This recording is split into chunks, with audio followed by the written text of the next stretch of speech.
উচ্ছে দিয়ে মাছের রেসিপি এত মজা হয়, তো তোমরা কোনোদিনও কি খেয়েছো?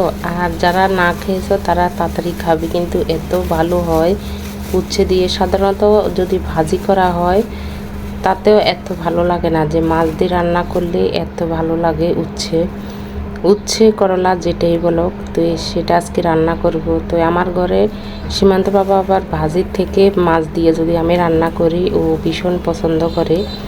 তো ভাজি আমাদের যেহেতু গ্যাসের সমস্যা, এ, যদি যে কোনো ভাজি করি সেদিন অবস্থা খারাপ হয়ে যায়, ওষুধ খাওয়া লাগে। তো এইভাবে যদি ঝোল রান্না করি মাছ দিয়ে, তাহলে গ্যাসের সমস্যা হয় না, ভালো হয়। তো আজকে যে মাছটা দিয়ে রান্না করব, আরও বড় সাইজের মাছ, এই মাছ দিয়ে রান্না করলে আরও বেশি ভালো হবে। তো এই ডাল আর শুধু আজকে দুইটা তরকারি রান্না করব, উচ্ছে দিয়ে মাছ আর ডাল। ডাল আগেই বসিয়ে দিলাম, ফুটে গেছে। পরিমাণ মতন লবণ, হলুদ, কাঁচা লঙ্কা দিয়ে এখন ঘুটনি করে নেব, তারপরে ফোড়নটা দিয়ে দেব। তো এখন আমি কিন্তু উচ্ছেও কাটিনি, মাছও ধুইনি। তো আগে মাছটা ধুয়ে নেব। মাছ এখানে 4 পিস মাছ আছে, তো বাজারে কাটা মাছ আর আমার কি ফ্রিজে মাছও নেই। তো এই 4 পিস মাছ দিয়ে আজকে উচ্ছেটা রান্না করব। আর আগে যে বাসায় ছিলাম আমি, ফ্রিজ বন্ধ করতে আমার সমস্যা হয়ে যেত, এত মাছ ছিল আমার ফ্রিজের ভিতরে। কিন্তু এই বাসা আসার পর থেকে ফ্রিজে আমার মাছই থাকে না। ফ্রিজের মাছ থাকে কম, হয়তো মানে সপ্তাহখানিক যায়, এরপরে আবার ফুরাই যায়। তো এখন আজকে কয়েকদিনে মাছ নাই, অল্প অল্প করেই রান্না করতেছি। মাছের কথা বললে বলে মাছের দাম বেশি।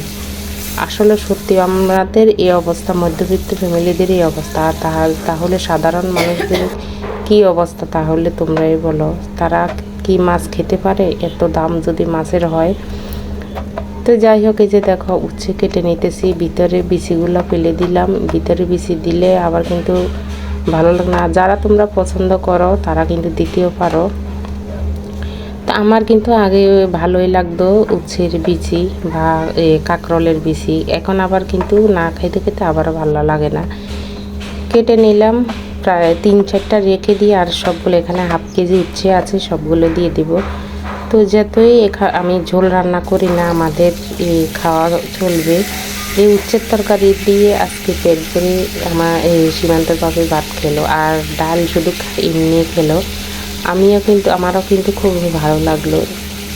তো যে দেখো মাছটা এখন অপর পিঠ উল্টিয়ে দিতেছি, একটু লাল লাল করে ভেজে নিতে হবে, যেহেতু ঝোল রান্না করবো। আর মাছের পিসগুলো অনেক বড়, তো এই মাছগুলো যদি আরও একটা কাটা দিই তাহলে ভালো হবে না, ভেঙে ভেঙে যাবে। ফোড়নে দিয়ে দিতেছি কালো জিরা, পেঁয়াজ। উচ্ছে আবার শুটকি দিয়ে খেতে বলে ভালো হয়, তবে আমি শুটকি দিয়ে এখনও পর্যন্ত রান্না করিনি। মাছ দিয়ে এই পর্যন্ত 2বার রান্না করলাম, তো একবার খেয়ে মজা পেলাম, তো এখন আবার আজকে রান্না করতেছি। তো সেটাই শেয়ার করতেছি আবার তোমাদের কাছে। উচ্ছে কেটে নিলাম লম্বা লম্বা করে। তো এই উচ্ছেগুলো ধুয়ে নিতেছি, কাটার পরে ধুয়ে নিতেছি, তাহলে ভালো হয়। এখন আবারও তেল দিয়ে দিতেছি, পেঁয়াজ, কাঁচা লঙ্কা, আলু কেটে নিয়ে নিলাম আগেই। ফোড়নে কালো জিরা দিয়ে দিলাম, পেঁয়াজগুলো একটু সিদ্ধ হওয়া পর্যন্ত ভেজে নিতে হবে। আগে লবণটা দিয়ে দিলাম, যেহেতু পেঁয়াজটা একটু খুব ভালোভাবে সিদ্ধ হয়। এখানে কিন্তু প্রচুর পরিমাণে কাঁচা লঙ্কা দিতে হবে, আর যদি শুকনো লঙ্কা তোমরা ব্যবহার করতে পারো, তবে শুকনো লঙ্কা না ব্যবহার করলে ভালো হবে। কাঁচা লঙ্কা প্রচুর পরিমাণে কিন্তু দিতে হবে, একটু ঝাল ঝালে ভালো লাগবে। তাহলে ঝালে কি হবে, তিতাটা কেটে নেবে। তো একটু রসুন দিয়ে দিতেছি, আর জিরা বাটা, আদা বাটা, আর এখন পরিমাণ মতন সামান্য একটু জল দিয়ে খুব ভালোভাবে মশলা কষিয়ে নেব। তো আমার ভয়েস আজকে এমন শোনা যাচ্ছে কারণ আমার সর্দি লাগলো আজকে 2-3 দিন থেকে, জ্বর একটু হালকা সর্দি। তোমরা আমি জানি না আমার কথা বুঝতে পারছো নাকি। তো এই আলু দেখো একটু ছোট ছোট করে আলু কেটে নিলাম। তো আলু এগুলো কিন্তু আগেরই কাটা ছিল, মাংসের জন্য কেটে নিলাম। তো সেই আলুগুলো দিয়ে দিলাম। তো সেজন্য একটু সাইজে উচ্ছের থেকে সাইজে একটু মোটা।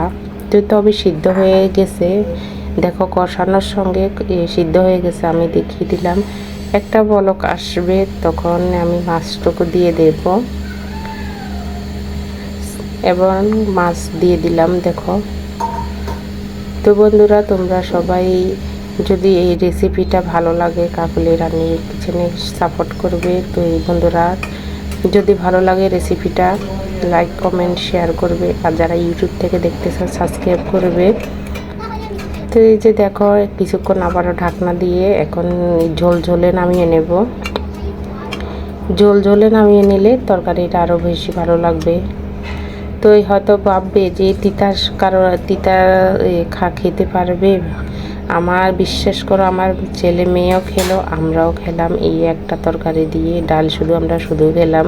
ওরা ছোট মানুষ, ওরা খেতে পারলে তাহলে আর বড়রা তো আরও অনায়াসে খেতে পারবে। তো যে দেখো, এখন খাওয়া দাওয়ার পালা। তো এই বন্ধুরা, সবাই তোমরা ভালো থাকো, সুস্থ থাকো। আজকের মতন ভিডিও এই পর্যন্ত। Tata, bye bye.